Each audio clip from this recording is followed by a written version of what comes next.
Le pays nous appelle tous, car comme vous le savez, quel que soit votre camp politique, tout le monde reconnaît que ça ne va pas. Tout le monde reconnaît que même si nous circulons relativement librement, le pays brûle. Parce que chacun de nous sait comment il vit chaque journée, chaque ménage sait comment il se débrouille. Apporter des solutions à ce qui ne va pas dans notre pays nécessite des hommes et des femmes dédiés, dévoués. Il y a 5 ans, Daniel Eda était candidat ici.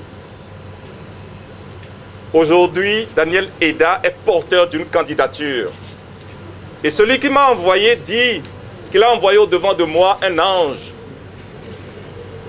pour me protéger en route et pour me faire amener à l'endroit qu'il a préparé. Il dit que si je suis discipliné, que je fais ce qu'il me dit, il sera l'ennemi de mes ennemis et l'adversaire de mes adversaires. Donc, nous sommes porteurs d'une candidature,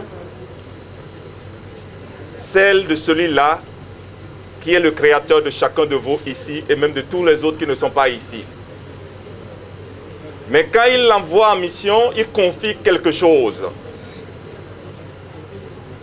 Qu'est-ce qu'il nous a confié? Il s'agit d'une vision, ce qui a longtemps manqué dans notre pays.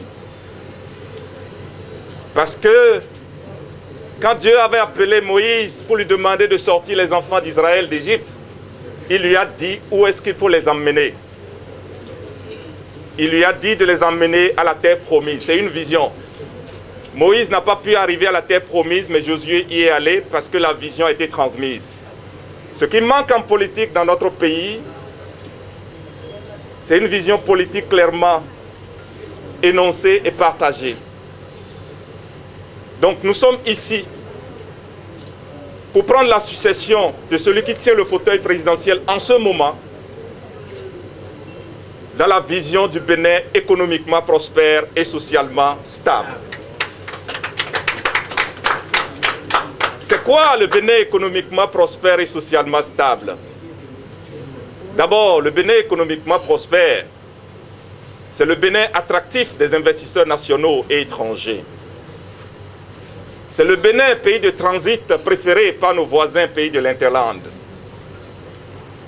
C'est le Bénin, pays de service par excellence, destination privilégiée des multinationales qui ont envie de conquérir le marché sous-régional. Et c'est comme ça que nous ferons le Bénin économiquement prospère et socialement stable. Donc le Bénin économiquement prospère, c'est aussi le Bénin qui non seulement accroît la production de ces matières premières, mais s'engage dans leur transformation pour générer des emplois pour la jeunesse,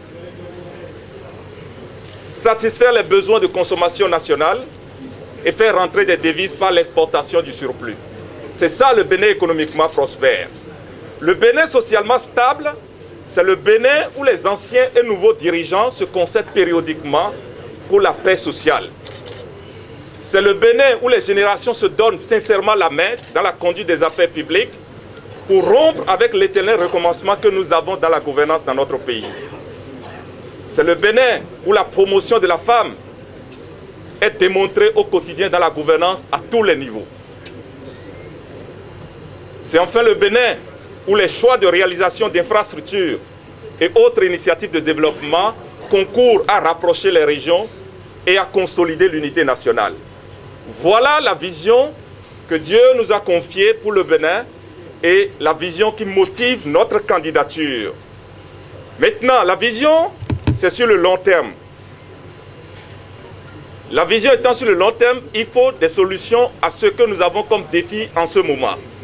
Et c'est pourquoi nous présentons le projet de société La Grandeur du Bénin. La grandeur du Bénin qui, au plan politique, passera par l'instauration d'une gouvernance inclusive.